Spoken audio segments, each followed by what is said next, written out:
Хөтөлбөр орон нутгийн мэдээгээр үргэлжилж байна. Архангай аймгийн анхны Монгол улсын зөвлөх зэрэг авсан нийгмийн ажилтан Чисмаг НТВ-ийн мэдээ онцолж байна.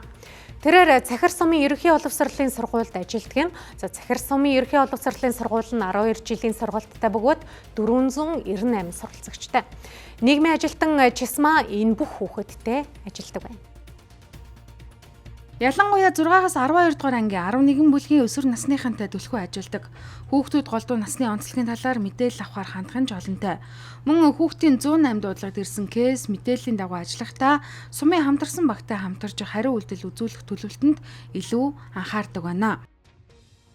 Сургууль дээр бол хүүхд хамгааллын бодлогыг бол ерөнхийд нь бол багш ажилтнаа маш сайн танилцуулж тэдгээрээр хүлээн зөвшөөрүүлж гар үсэг зурулж ингэж бол ажилдаг. Тэгээд хүүхд хамгааллын бодлогыг танилцуулж ажилласнаар багш ажилтан хүүхд рүү чиглэсэн тийм зүй зохисгүй харилцаа бол үүсгдэггүй.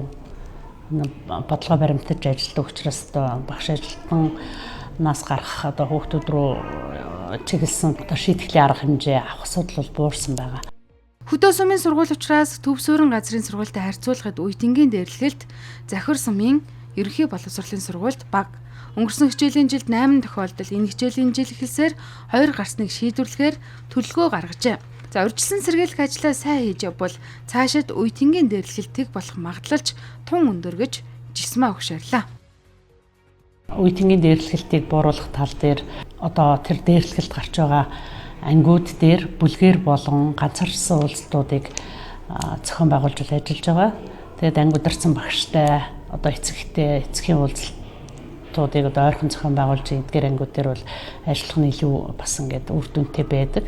Гэрээр зочлох, ангиударсан багштайгаа хамтарч эцгийг бол эцгийн оролцоог нэмэгдүүлэх тал дээр бол энэ эрсдлийг буруулах бол энэ чухал алхам болдгоо гэж би бол үздэг. Боловсролын байгууллагад 32 дахь жилдээ нийгмийн ажилтнаараа 25 дахь жилдээ ажиллаж байна. Энэ хугацаанд сумын хамтарсан баг сургуулийн нийгмийн ажилтнууд багш эцэгчүүдэд зориулсан зөвлөмж мэдээлэл агуулсан 30 гаруй гарын авлагыг гаргажээ.